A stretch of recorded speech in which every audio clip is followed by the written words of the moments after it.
Student, ये fluid की basic understanding के बाद नेक्स्ट जो बड़ा इंपॉर्टेंट टॉपिक है वो हमने डिस्कस करना है, that is equation of continuity.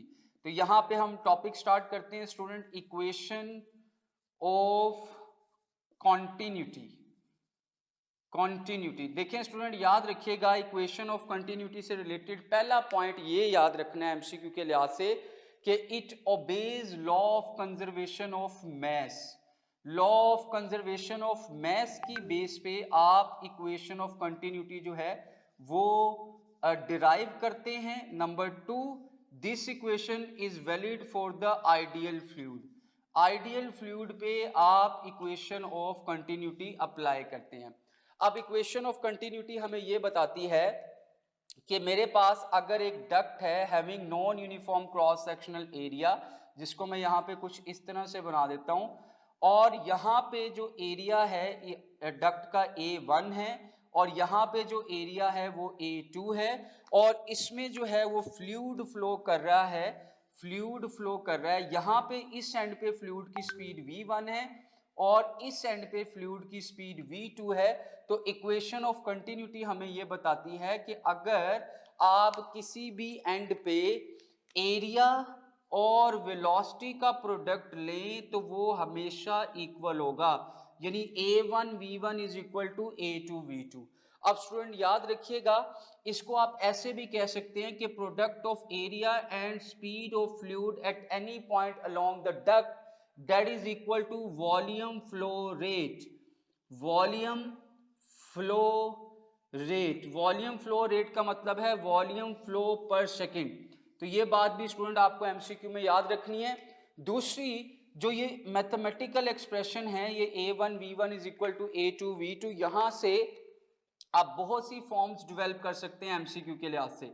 कैसे स्टूडेंट, अगर मैं आपसे ये कहूं कि हमारे पास A1 over A2 that is actually equal to V2 over V1, तो आप डिफरेंट पॉइंट्स पे वेलोसिटीज की रेशियो को एरियाज की रेशियो से रिलेट कर सकते हैं। दूसरा, आप इस रिलेशन को ऐसे भी लिख सकते हैं जैसे V1 over V2 that is A2 over A1, और इन टर्म ऑफ रेडियस आप एरिया की जगह पाई आर स्क्वायर पुट करें तो ये आ जाएगा R2 square over R1 square. तो आप वेलोसिटीज की रेशियो को डिफरेंट पॉइंट्स पे वो ऐसे भी लिख सकते हैं। और अगर रेडियाई को चेंज कर दिया जाए डायामीटर्स के साथ तो आप जो है वो डायामीटर्स की रेशियो के साथ भी वेलोसिटी की जो है वो रेशियो निकाल सकते हैं डिफरेंट पॉइंट्स पे। तो ये पॉसिबल रिलेशंस जो हैं वो इक्वेशन ऑफ कंटिन्यूटी से रिलेटेड आपने याद रखने हैं। तो स्टूडेंट, इक्वेशन ऑफ कंटिन्यूटी ही को हम जो है वो कंटिन्यू करते हैं और कुछ एमसीक्यू देखते हैं। जैसा कि मैंने कुछ रिलेशंस आपके सामने यहाँ पे शेयर की है। ये मेरे पास एक डक्ट है कुछ इस तरह से, इसके दो क्रॉस सेक्शनल एंड्स हैं। ये जो क्रॉस सेक्शनल एंड है इसका जो रेडियस है वो आप लिख लें, that is for example 3 centimetre, और जहाँ पे ये रेडियस है यहाँ पे जो इस एंड का जो रेडियस है 1 सेंटीमीटर है। अब इसमें फ्लूइड फ्लो कर रहा है और आपने बताना है कि वो जो फ्लूइड इस डक्ट के अंदर फ्लो कर रहा है उस फ्लूइड की इस एंड पे अगर स्पीड जो है वो V1 है और इस एंड पे जो स्पीड है वो V2 है, तो आप ये बताएंगे कि what is the ratio of V1 to V2, दोनों एंड्स पे स्पीड्स की रेशियो आपने बतानी है। तो स्टूडेंट, क्या वो स्पीड की रेशियो 1:9 होगी या 9:1 होगी या 1:3 होगी या 3:1 होगी? तो स्टूडेंट, बड़ी आसान बात, अभी मैंने आपको बताया है कि जब रेडियाई की रेशियो गिवन हो तो डायरेक्टली आप ये रिलेशन लगा सकते हैं। और अगर मैं इसका सोल्यूशन यहाँ पे आपसे शेयर करूं तो V1 over V2 that will be equal to R2 square over R1 square. तो R2 जो है वो हमारे पास 1 स्क्वायर आ गया, सेंटीमीटर वैसे ही कैंसिल हो जाने। R1 जो है वो हमारे पास 3 स्क्वायर आ गया, तो 1:9 इज द राइट आंसर। तो इस तरह से आप अप्लाई कर सकते हैं एमसीक्यू में। इसी तरह इक्वेशन ऑफ कंटिन्यूटी को अप्लाई करने के लिए एक और एमसीक्यू भी डिस्कस कर लेते हैं स्टूडेंट। एमसीक्यू कुछ इस तरह से है कि ये मेरे पास एक डक्ट है जो आगे जाकर दो हिस्सों में डिवाइड हो जाती है, कुछ इस तरह से इसकी शेप बन जाती है। ये जो एंड है यहाँ पे जो एरिया है हमारे पास, इसे मैं A1 कह देता हूँ, ये है 10 सेंटीमीटर स्क्वायर, और इस एंड पे जो फ्लूइड जो फ्लो कर रहा है उसकी जो स्पीड है, इसे हम इस तरह से मेंशन कर लेते हैं, वो है हमारे पास 10 सेंटीमीटर पर सेकेंड। अब ये जो एंड है, इस एंड पे जो एरिया है ये हम क्या देते हैं 5 सेंटीमीटर स्क्वायर, और यहाँ पे जो स्पीड है इसे v2 कह देता हूँ, and that is again 10 centimetre पर सेकेंड। अब स्टूडेंट ये जो एरिया है हमारे पास इस एंड का, इसे भी 5 सेंटीमीटर स्क्वायर कह दें, और यहाँ पे आपने स्पीड बतानी है कि स्पीड क्या होगी। ऑप्शंस में आपके सामने शेयर कर देता हूँ स्टूडेंट। फर्स्ट ऑप्शन है, यहाँ पे जो स्पीड है वो क्या 5 सेंटीमीटर पर सेकेंड होगी। ऑप्शन बी क्या 10 सेंटीमीटर पर सेकेंड होगी। ऑप्शन सी क्या 20 सेंटीमीटर पर सेकेंड होगी, या डी ऑप्शन है हमारे पास 15 सेंटीमीटर पर सेकेंड। तो स्टूडेंट आप इक्वेशन ऑफ कंटिन्यूटी अप्लाई करेंगे, और इक्वेशन ऑफ कंटिन्यूटी को अप्लाई करते हुए आप एक्चुअली इस साइड पे स्पीड निकालेंगे। देखें यहां पर जो एरिया है वो दो हिस्सों में डिवाइड हो रहा है, तो सिंपली मैं लिख सकता हूं a1v1 is equal to a2v2 plus a3v3। a1 की वैल्यू पुट करें, that is 10 centimetre square into speed 10। a2 की वैल्यू पुट करें, दैट इज 5, स्पीड कितनी है स्टूडेंट 10। a3 की वैल्यू पुट करें 5, और v3 आपने निकालना है, तो ये 100 माइनस 50, ये 50 डिवाइडेड बाय 5 आ गया, तो v3 जो है वो हमारे पास कितनी आ गई 10 सेंटीमीटर पर सेकेंड। तो इस तरह से यहाँ पे जो राइट ऑप्शन आएगा दैट इज बीटा। आप जो है वो इस तरह के एमसीक्यू को सोल्व कर सकते हैं। अब स्टूडेंट एक और एमसीक्यू देख लें, वो कहता है कि which of the following option represents mass flow rate. इनमें से कौन सा ऑप्शन जो है वो मैस फ्लो रेट को रिप्रेजेंट कर रहा है। ये सारी बातें आपसे एमसीक्यू में पूछी जा सकती है। क्या वो ए वी है, ऑप्शन बी क्या वो वॉल्यूम फ्लो पर सेकंड है या पर यूनिट टाइम है, या आप सिंपली उसे कह सकते हैं रो ए वी, डेल्टा है ऑल ऑफ दीज। तो स्टूडेंट यहाँ पे क्या राइट आंसर है, यहाँ पे जो राइट ऑप्शन है दैट इज चार्ली। अब स्टूडेंट ये कैसे आएगा, देखें अभी मैंने आपको बताया है कि जो एरिया और वेलोसिटी का जो प्रोडक्ट है वो वॉल्यूम फ्लो रेट को रिप्रेजेंट कर रहा है, तो आप सिंपली लिख सकते हैं A into V that is equal to volume flow पर second.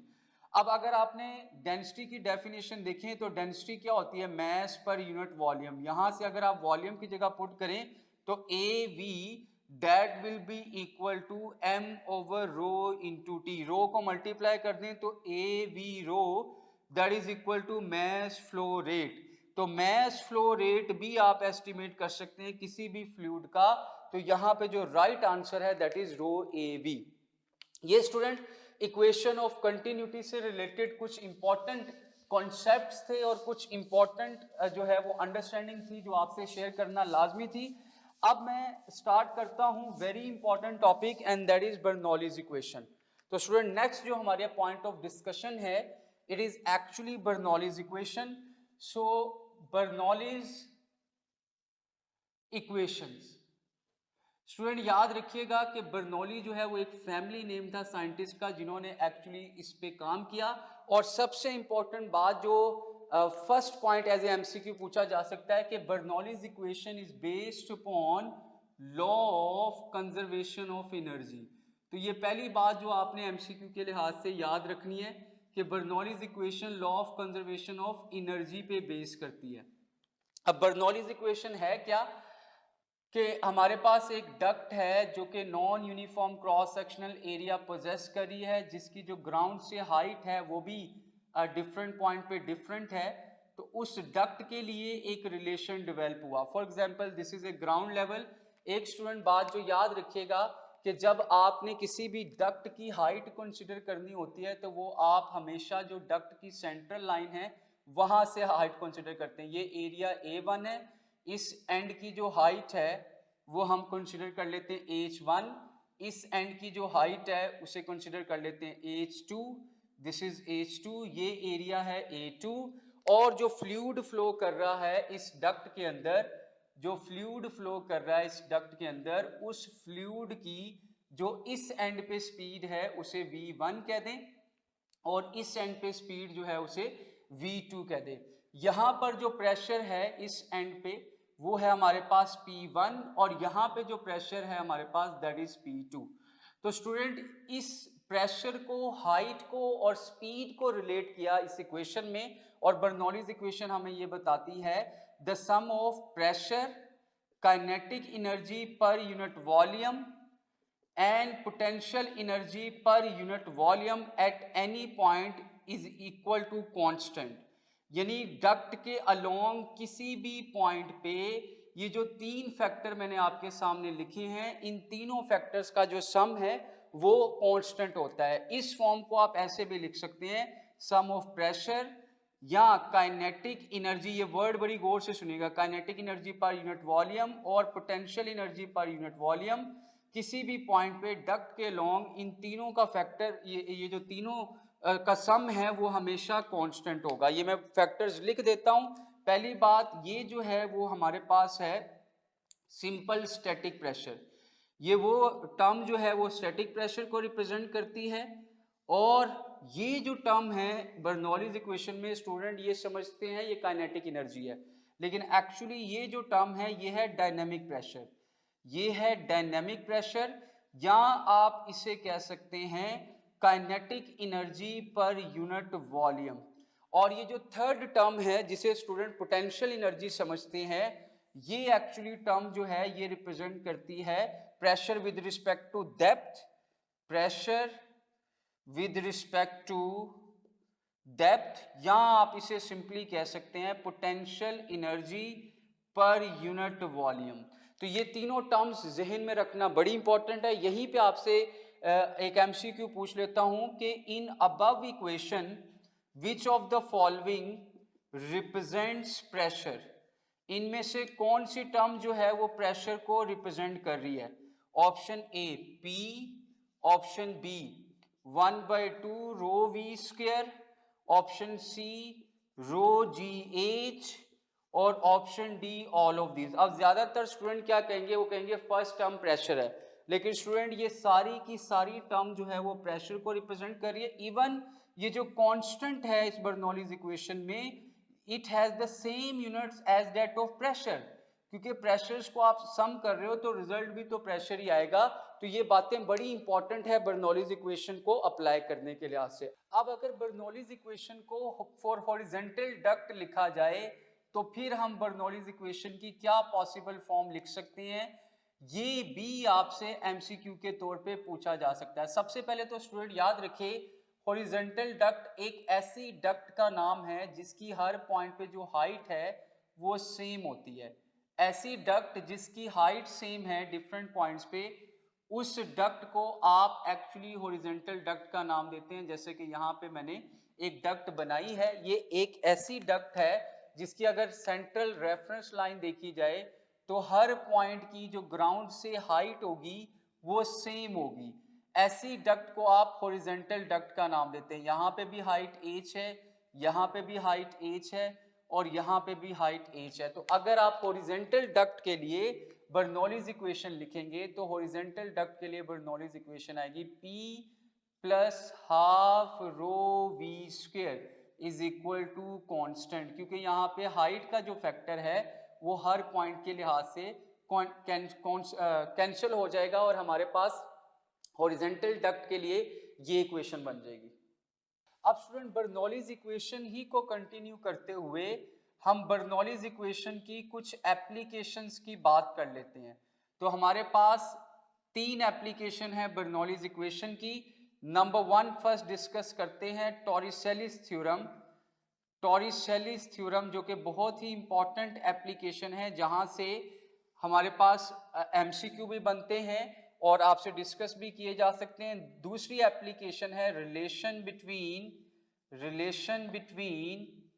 Speed and pressure of the fluid, और जो तीसरी एप्लीकेशन है दैट इज वेंचुरी रिलेशन। तो ये तीन एप्लीकेशन हैं जो हमने डिस्कस करनी है, जिससे रिलेटेड इंपॉर्टेंट पॉइंट्स आपसे शेयर करूंगा और आपको वो एमसीक्यू के लिहाज से बड़े इंपॉर्टेंट पॉइंट्स याद रखने हैं। टॉरिसेलिस थ्योरम में हम actually speed of flux calculate करते हैं। अब स्टूडेंट स्पीड ऑफ फ्लक्स क्या है और स्पीड ऑफ फ्लक्स कैसे कैलकुलेट करते हैं, इसको समझने के लिए ये डायग्राम समझिएगा। ये मेरे पास एक कंटेनर है student, for example this is a open and container, जिसकी जो हाइट है वो मैं कैपिटल H मार्क कर देता हूँ, और इस कंटेनर के बॉटम पे एक ऑरिफिस कर देता हूँ, ऑरिफिस मींस ओपनिंग, और इसकी जो हाइट है वो मैं मार्क कर देता हूँ स्मॉल h। और ये कंटेनर में एक लिक्विड फील्ड है जो कि आहिस्ता आहिस्ता इस ऑरिफिस से बाहर आएगा।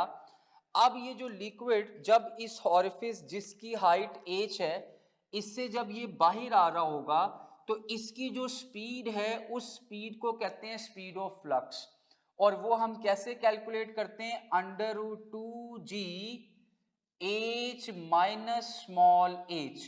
This is the relation for speed of flux according to the first application. अब स्टूडेंट फर्स्ट एप्लीकेशन जो है इसको मैं यहाँ पे मजीद आपके सामने डिस्कस करता हूँ, उसके बाद मैं जो सेकंड और थर्ड एप्लीकेशन पे यहीं पे आऊँगा। तो टॉरिस-शेलिस थ्योरम जो है इसको मजीद यहाँ पे आपके सामने शेयर कर रहा हूँ।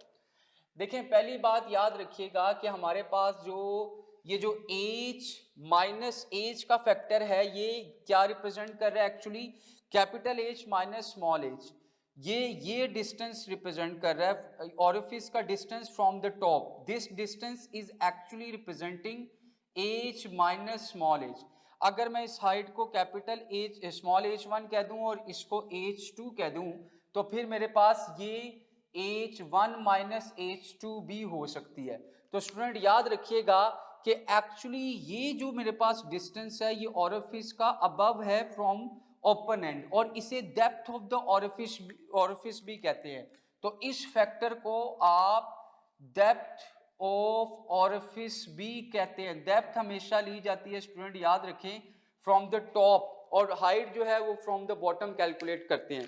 तो एक बात जो एमसीक्यू के लिहाज से बड़ी इंपॉर्टेंट कि speed of flux is directly related to depth of orifice, यानी जिस ऑरिफिस की डेप्थ सबसे ज्यादा होगी उसमें स्पीड ऑफ फ्लक्स भी क्या होगी, सबसे ज्यादा। अब मैं आपके सामने मजीद एक कंटेनर की डायग्राम बनाता हूं, यहां से कुछ एमसीक्यू आपसे शेयर करते हैं।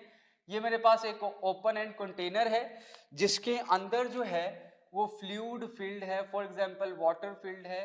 अब इस कंटेनर में मैं डिफरेंट हाइट पे from the ground different orifice करता हूं। फॉर एग्जांपल ये मेरे पास ऑरिफिस है दैट इज एक्चुअली ए कह लें इसे, ये मिड में ऑरिफिस है इसे बी कह दें, और ये बॉटम पे ऑरिफिस है इसे सी कह दें। अगर आपसे पूछा जाए कि किस ऑरिफिस पे, eight which orifice speed of flux will be maximum, speed of flux will be maximum. तो स्टूडेंट याद रखिएगा जो मैक्सिमम स्पीड ऑफ फ्लक्स है वो कहां पे होगी, at C. This is the answer, speed of flux will be maximum at C. क्यों?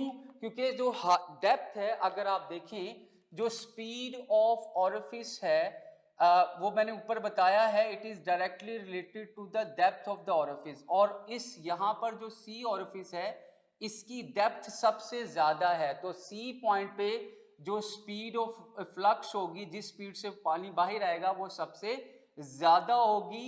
और ये जो बी पॉइंट है यहां से रिलेटेड एक पॉइंट याद रखिएगा।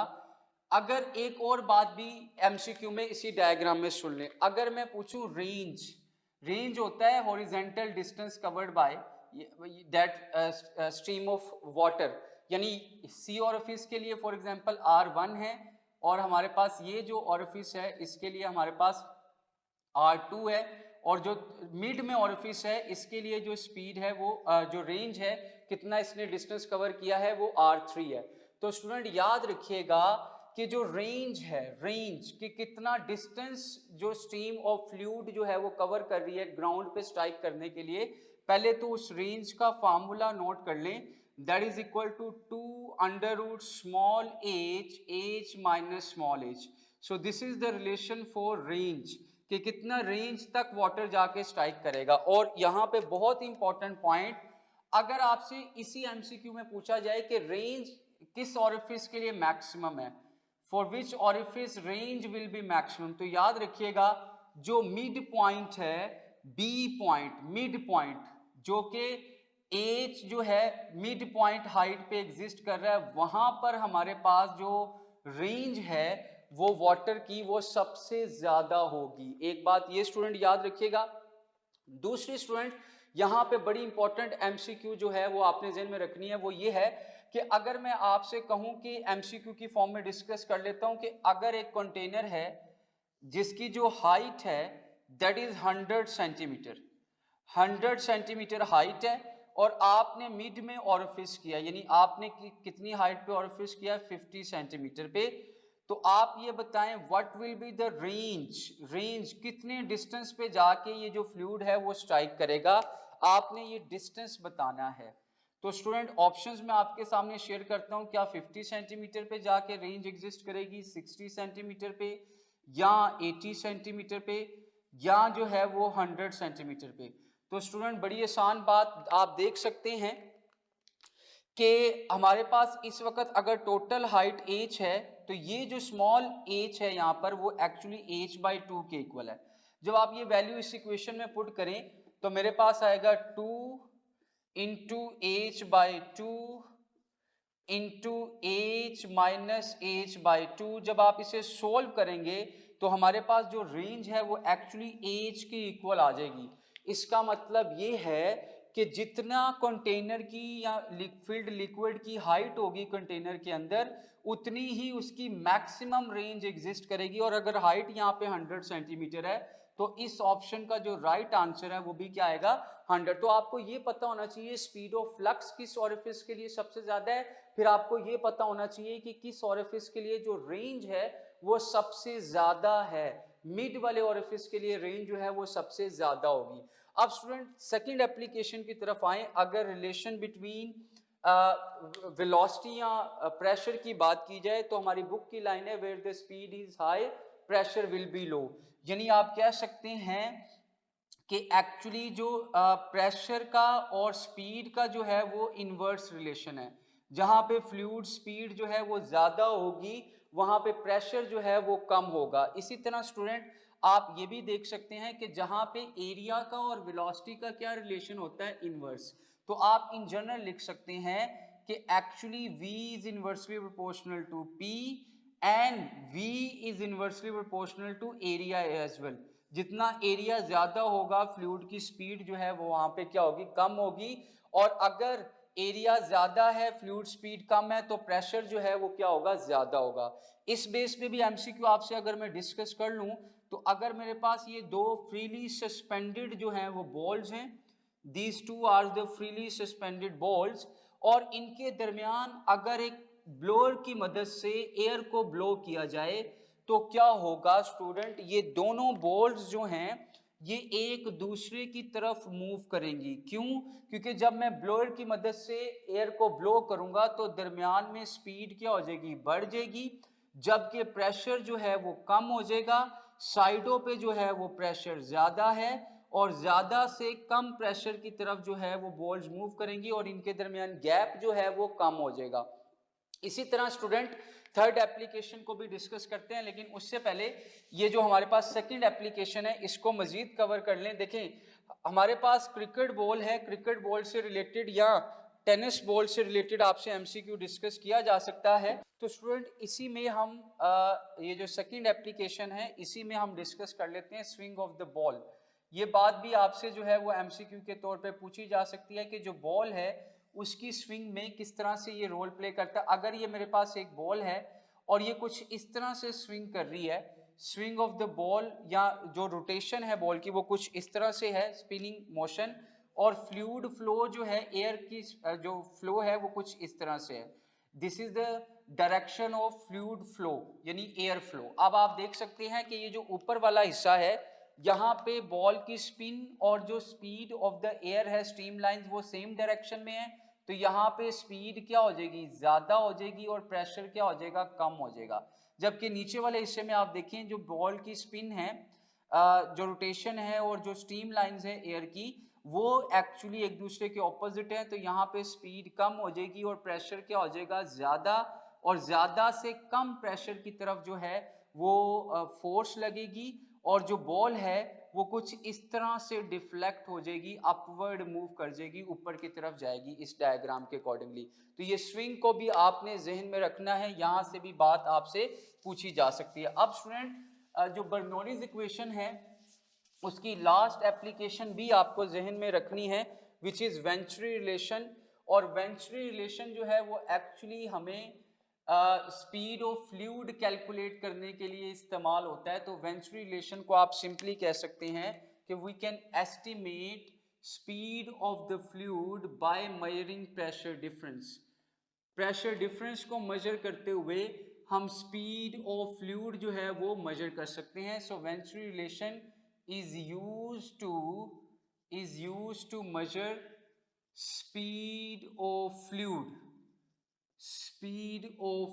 यानी स्पीड ऑफ फ्लूइड जो है वो आप प्रेशर डिफरेंस की फॉर्म में वेंचुरी रिलेशन से मेजर कर सकते हैं। अब स्टूडेंट इस चैप्टर का लास्ट टॉपिक जो है वो हमारे पास ब्लड फ्लो है।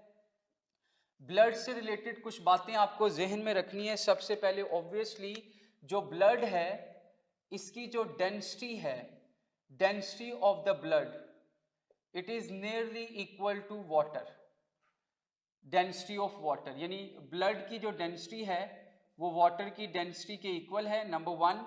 सेकंड बात जो एमसीक्यू में याद रखनी है कि जो विस्कोसिटी है ब्लड की वो तकरीबन 3 to 5 टाइम्स जो है वो विस्कोसिटी ऑफ वाटर होती है। Due to red blood cell viscosity जो है वो ज़्यादा होती है। नंबर 3, हमारा जो ब्लड प्रेशर है उसमें 2 लेवल होते हैं, डायस्टोलिक एंड सिस्टोलिक। तो हमारे पास जो सिस्टोलिक प्रेशर है उसकी वैल्यू भी आपको याद होनी चाहिए, और डायस्टोलिक जो वैल्यू है वो भी आपको स्टूडेंट याद होनी चाहिए। ये एमसीक्यू में डायस्टोलिक जो प्रेशर है ये भी आपसे एमसीक्यू में पूछा जा सकता है। तो दो वैल्यूज आपको याद रखनी है, सिस्टोलिक एंड डायस्टोलिक। सिस्टोलिक जो है वो हमारे पास प्रेशर होता है 120 टॉर तक, जबकि जो डायस्टोलिक है वो 75 to 80 टॉर।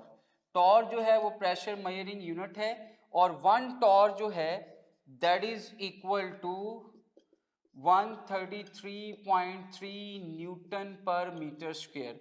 तो ये बातें स्टूडेंट आपको याद रखनी हैं जो आपसे एमसीक्यू में पूछी जा सकती हैं। और ब्लड प्रेशर को स्टूडेंट आप मेजर कर सकते हैं बाय यूजिंग स्फिग्मोमैनोमीटर, जो कि एक डिवाइस है जिससे आप ब्लड प्रेशर मेजर करते हैं। ले स्टूडेंट, ये थी आज की डिस्कशन ऑफ चैप्टर नंबर 6